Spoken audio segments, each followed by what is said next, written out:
Welcome back, everybody. Great to be here with you today on this brand new Cabral Concept. Hopefully, we've got an exciting one for you today. We're going to be going over the biggest overlooked benefit of coffee and green tea. Wanted to share that with you today. All of this transpired, all of it came from this very large research. I don't know the best way to put it. I wouldn't even say it's a paper, a research outline that I'm putting together on the best of what we know on how to mitigate and ultimately overcome cancer. I think that's the best way to state it. Now, I have to be careful what I say or all of these videos will be banned. And so I'll be getting this information to you in a roundabout kind of way. So do stay tuned on the podcast. But what it is, over the last couple of years, I've been doing a lot of research, taking a lot of notes, not unlike what I did for the hydrogen water, like taking a lot of notes and really deciding ultimately this is the way that we should be going for our drinking water. This is the healthiest thing that we can be doing. And, you know, let's simplify this for myself and the world. Well, obviously this is 10 times more when we're talking about cancer, right?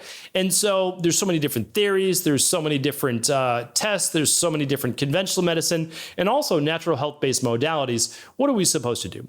And so that's what I've been putting together. It will be out shortly, and of course, I'll keep you updated on the Cabral Concept about that. But when I was looking at it, you know, it's pretty wild because all of the main causes of mortality are heart disease and high blood pressure and type 2 diabetes and cancer and Alzheimer's. And we know that we can really literally routinely reverse all of those except for cancer.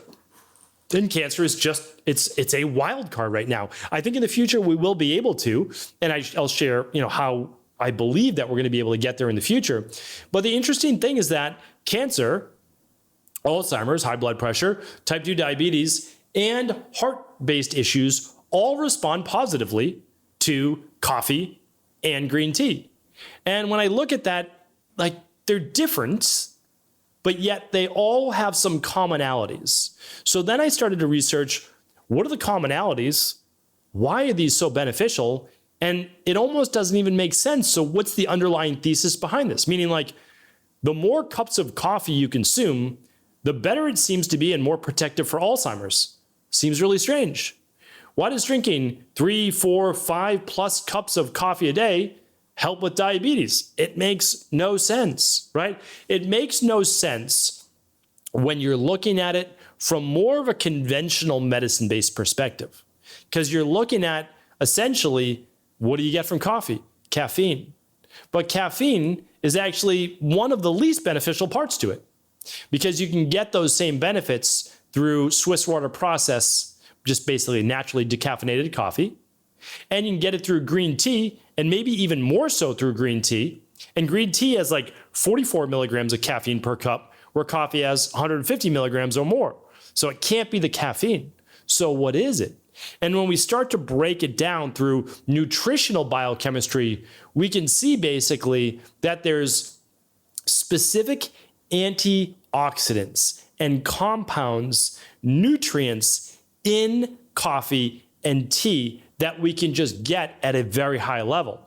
So basically what we're doing is we're taking tea leaves and grinding them down and then filtering that through water. Okay, that's how you get most tea. But matcha, which has been shown to be the most beneficial, what do? Ground down the leaves, but actually consume the leaves as powder. So you don't just filter it, you're literally eating the leaves, you're drinking the leaves, you're consuming them as a powder. With coffee, what are we doing? Taking the beans, grinding them down, and parts and extracts of those come out in the water.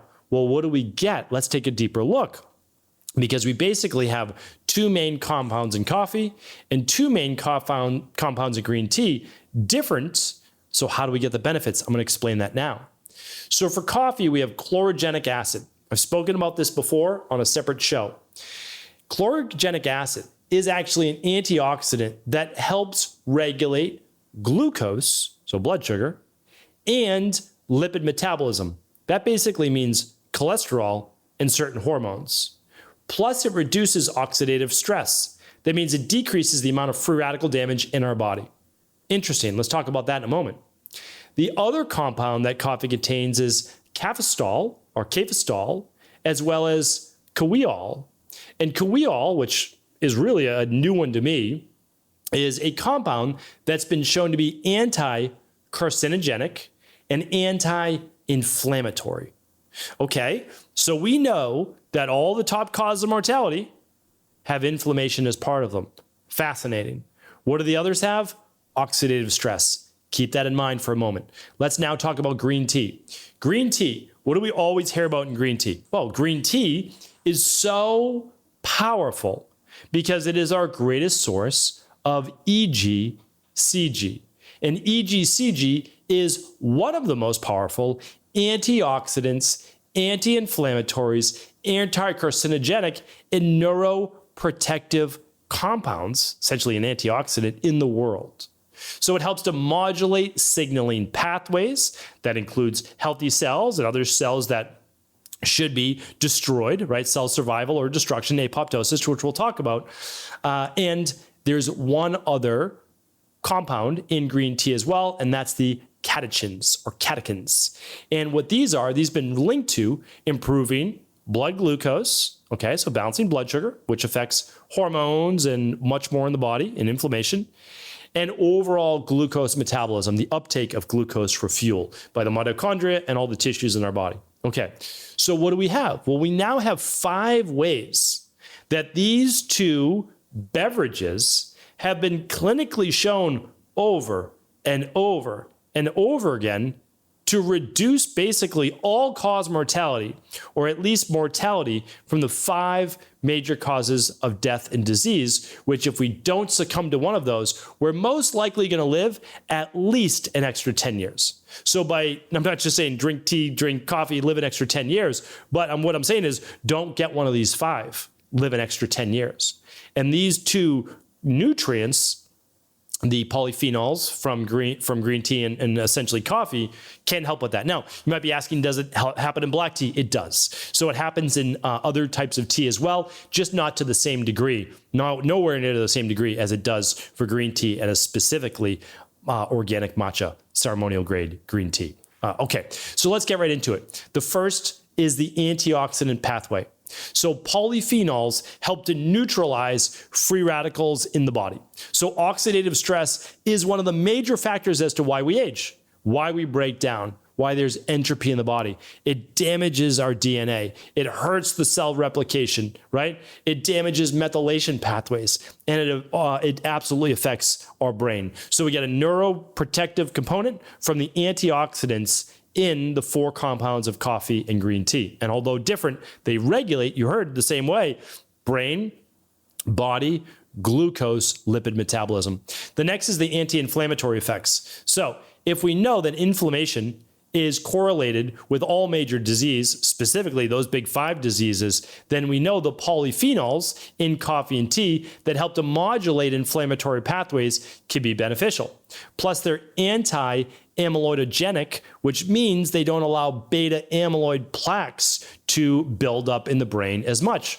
So now we know why they're showing that the more coffee we drink, the more neuroprotective and beta amyloid protective they are in the brain. All right, the next one is they help to induce apoptosis. Now, apoptosis is essentially programmed cell death. Cells need to turn over, they need to die, they need to be removed from the body. If not, we get these runaway cancers. We get these malignant cancers. We get these senescent cells. Senescent cells create inflammation in the body. They lead to greater aging, right? More oxidative stress. Cancer cells, of course, can proliferate, they become malignant, and they can ultimately kill the organism itself. So coffee and green tea can help to induce apoptosis. The next is the inhibition of what's called angiogenesis. So angiogenesis is the formation of new blood vessels that specifically cancerous tumors need to survive. So if you can block unhealthy levels of angiogenesis, you can essentially suffocate or turn off the blood supply to a lot of these cancer cells in the body. And that's really powerful. We've especially seen that with EGCG. All right, so green tea, matcha green tea, I'll tell you, I don't necessarily use a lot of it. I'm gonna explain in just a moment, but I wanna share with you how powerful really that is. All right, the last one is this, epigenetic modulation. So if you've been listening and really following the longevity-based scene, you know that our 26,000 or so genes aren't all that unique, aren't all that interesting. What's interesting is the expression of those genes through specific enzymes and proteins used in the body. Now, the millions of those single nucleotide polymorphisms are ultimately what allows for disease in the body or health. So it's the same thing. When I was 17 years old, I got autoimmune issues, rheumatoid arthritis, I had type 2 diabetes, I had Addisons disease, I had allergies, I had all sorts of issues, right? So my body's prone to those things. We know that, it's in my genes. But the thing is, I had it from 17 years old, and then I had it all the way through 27 years old, but then it turned off at 27 years old, and now that I'm in my mid 40s, I haven't had it now for about 20 years, okay? So I didn't have it until 17, then I had these things for 10 years, and now I haven't had them or so for the last 20 years. Why is that?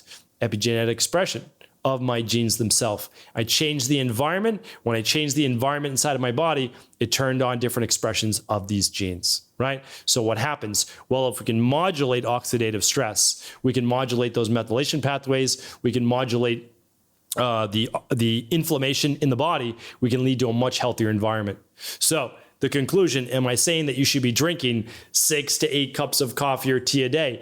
I am not. I am saying this, though, that by consuming beverages that are less oxidative and you consume more antioxidants in general, you are going to be a healthier human being. This is why I do not like all the negative talk and the fad diets of you should only eat fat, right? That's the whole keto craze. Luckily, it's now dying down. We've lived through that. Again, I've been in the field for a long time, so I've seen these things come and go. It'll be here again in another 15 to 20 years. We'll just have to ride that wave. Hopefully, I can harken back to previous podcasts in 20 years from now. But the truth is this, we need a lot of brightly colored fruits and veggies in our diet. 1 or 2 cups of berries a day. You can have a little bit more if you want, especially if you're active. Lots of colorful rainbow of veggies per day. Get in your blues, your purples, your greens, your reds, your oranges, your yellows, even some of those whites with cauliflower, etc. All of these are robust antioxidants that can mimic a lot of these things that we're talking about here today. But also, I don't think that you need to be afraid of. Now, again, there's always bioindividuality, but if you have a cup of caffeinated coffee per day, probably not an issue for most people, but again, you can run something called the stress mood and metabolism test to look at your cortisol levels and see what caffeine does for you, right? If it spikes them too high, well, then caffeine's not good for you, right? If it causes anxiety, racing heart rate, then you already know that it's not good for you. But you can still consume a water-processed organic coffee that's mold-free, right? So that's always an option. I can't link to any, but all my favorite resources are at stephencabral.com/resources, right? stephencabral.com/resources. Those are all my favorites right there. And you can also consume green tea, matcha green tea. And most people do totally fine with 3 to 4 cups of matcha green tea per day. Maybe it's you, maybe it's not. I've mentioned before, I don't love the taste of green tea. I just don't. Now, my wife loves green tea. Me, not so much. So I actually take EGCG in a little bit of my supplementation, and I consume coffee, mainly decaffeinated, to get the polyphenols from the organic mold-free coffee. But whatever works for you, it's a great thing to be able to add into your diet. Now, if you're eating those 7 to 9 servings of fruits and veggies every day, phenomenal. You don't need 5 to 8 cups of coffee per day, right? You don't need that. These were unhealthy people showing they're getting huge benefit because they're eating an inflammatory diet. The less inflammatory your diet, the less then you need of these anti-inflammatories and antioxidants to bring in. So it's very, very powerful the way we look at simply balancing the body, not fighting against it, but instead bringing balance to it. The more omega-6s you need, well, the more omega-3s that you need to supplement with just to balance that out. The more oxidative water you drink, or the more oxidative food, or the more necessarily exercise you might do, which exercise is great for you, right? You want to create a balance. The more antioxidants that you may need to be able to just help balance all of this out. It is, at the end of the day, is always about balance. Hopefully today's show was helpful. Again, it doesn't mean go out and drink 8 cups per day, but hopefully it does actually lend a little bit of credence in giving you the green light on your, especially water processed decaf coffee, your green tea, your matcha green tea, and just enjoying all of the benefits and doing a lot of healthy other things as well. All of the show notes will be at stephencabral.com/304. For all of the details. Head on over, and of course, do feel free to share this show with anyone you believe it could serve. Take care, everybody. Thanks so much for tuning into today's show. Before you go, don't forget to hit that subscribe button. I want to make sure that you're getting our daily content, not missing out on anything functional medicine, wellness, weight gain, weight loss, anti-aging, living longer, stronger, and all of the most cutting-edge research. And if there's any topics you want to hear, feel free to leave them in the comments below. Take care.